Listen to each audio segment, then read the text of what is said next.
life. They say the same, maybe a little bit worse than under, because they say standard of living the same, maybe here and there a little bit higher, but there is much more uncertainty and violence than in apartheid.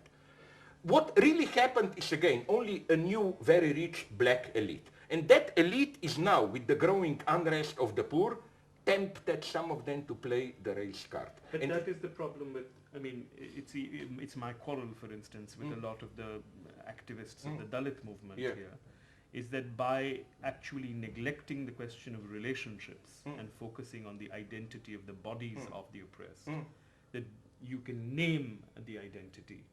I mean, as a very old-fashioned Marxist, my position is that the point of revolution is that we should stop being workers, not that we should perpetuate. Because this, for me, that's why I like, although he was not a Marx, but I admire him from what you said, the Dr. Ambedkar. Yes. He always saw this clearly. For him, if I got it, if I simplify, this was his reproach to Gandhi.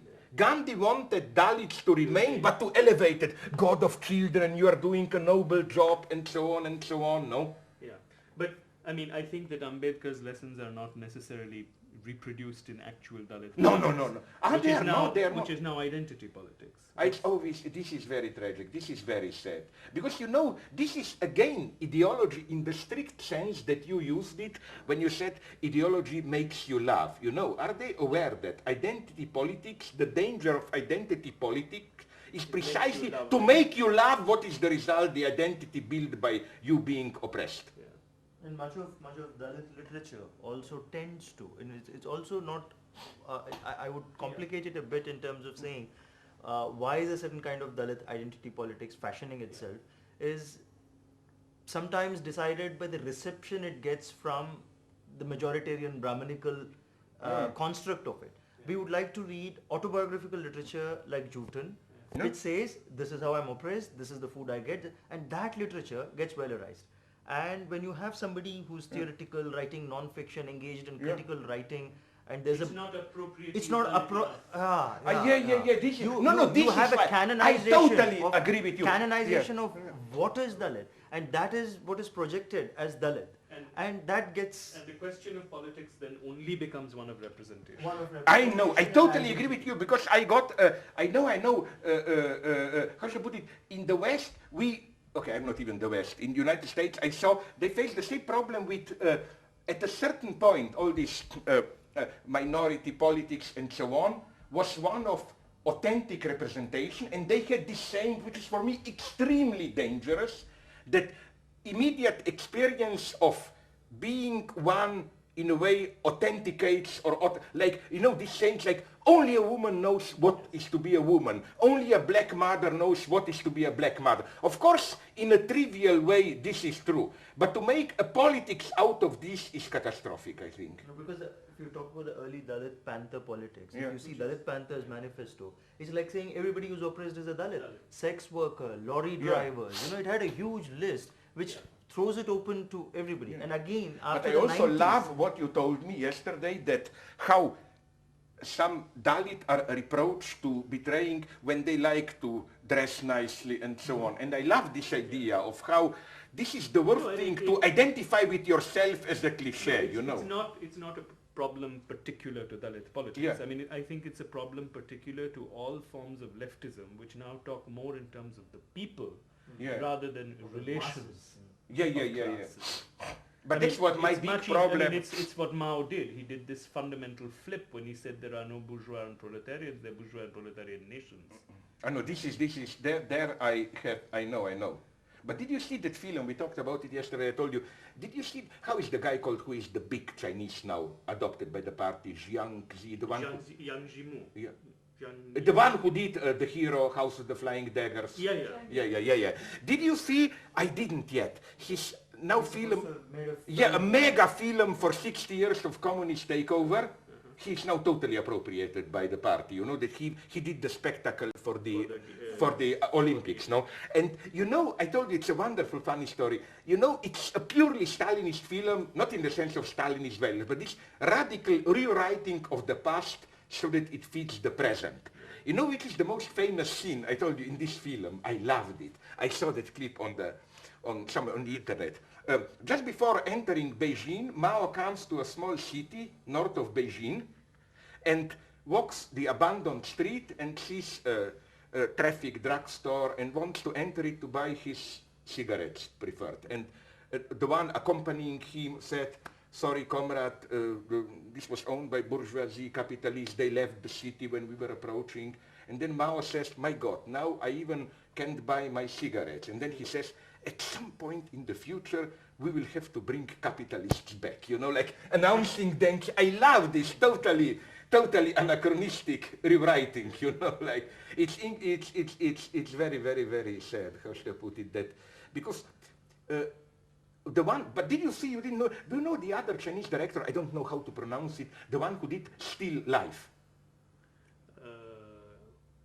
Young, I don't know. He is much better. Yeah. It's Still Life. Did you see Still Life? Yes, it is a nice film, almost like Antonioni or like, and I like it. It is very critical, but not in this too open, dissident way. It's just this melancholy of everyday life. Well, melancholia is a forbidden emotion in China. So I know that there are many. That's what I like. That then you have an opening in melancholia to be critical and so on. Which brings me to the question of melancholic enthusiasm. You know, I mean that enthusiasm is not necessarily joyous, but it can also be in melancholia. No, absolutely, because now this would take us to all this Freudian problematic of although melancholy is for me ambiguous, because on the one hand, melancholy can perfectly fit global capitalism. The way ethnic groups survive while being at the same time fully integrated. It's true, like for example in the United States, Koreans meet melancholically mourning their lost identity but still practicing it, you know, like for New Year, oh you cry, you remember your old country, whatever. But this doesn't prevent you fitting perfectly But that's nostalgia. You can have melancholia without nostalgia. That would be the formula, yes. The trick would be, you see, I like this, now we are talking like Stalinists, all this. The thin line correcting the revisionists from the good line. Or Jesuits. But Jesuits were proto-Stalinists. Everybody knows this. But I mean it literally. Yeah. Jesuits were great. Did you read? That film is shit, but then I read some books on Jesuits in Paraguay. Yeah. This was proto. They organized everything. I loved it. You know those, how do you call it, missions. Yeah. They called them even originally not missions, but reducciones, reductions. Life was so ordinated there, you know. Do you know that in those reductions, missions, a bell rang every evening at 11:30. You know why? To remind you time for sex. They took care of everything. But literally, really, for that time they were a miracle. They exported violins. They started to print books in Guarani or what their language. And then it's pure case of brutal colonialism. Both sides, in Brazil, Portuguese and Spaniards in today's Argentina, they couldn't tolerate this. They envied it. So they got from Rome to, they basically slaughtered all and ordered the Jesuits to. Because even the Portuguese colony here expelled the Jesuits. Yeah. Even they? Yeah. Oh my God. But they had to come back under the protection of the British. This unholy alliances. Even British protected Jesuits here. But how is now? Is it any better? How is Goa now? It's a very interesting place. It's a hybrid situation. You should go there someday. Yeah, but it's still, you know what it's what the rest of India would have looked like if we were ruled by the Portuguese. I think it might have been better. Because all I know now, I will tell you my secret. It's disgusting. Did you see that movie? I think the second one of the Born Identity. Born Identity. The second one starts in Goa. Where but you get 3-4 minutes of. A friend of mine was the art director. She had to construct the whole sets of it. So. But it was some of it. Was it even built? Really shot in Goa? Yeah. But it was also a simulation of Goa in Goa. In Goa simulation. Oh, I like this. I always like this stuff. Yeah. When.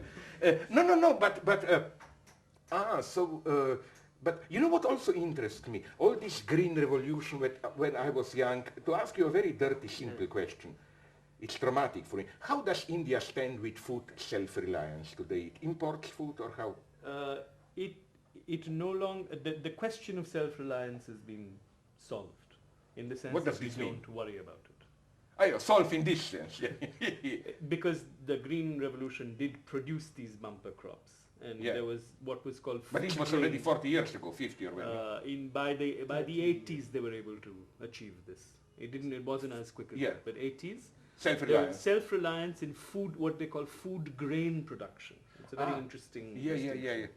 So basic cereals were taken care of.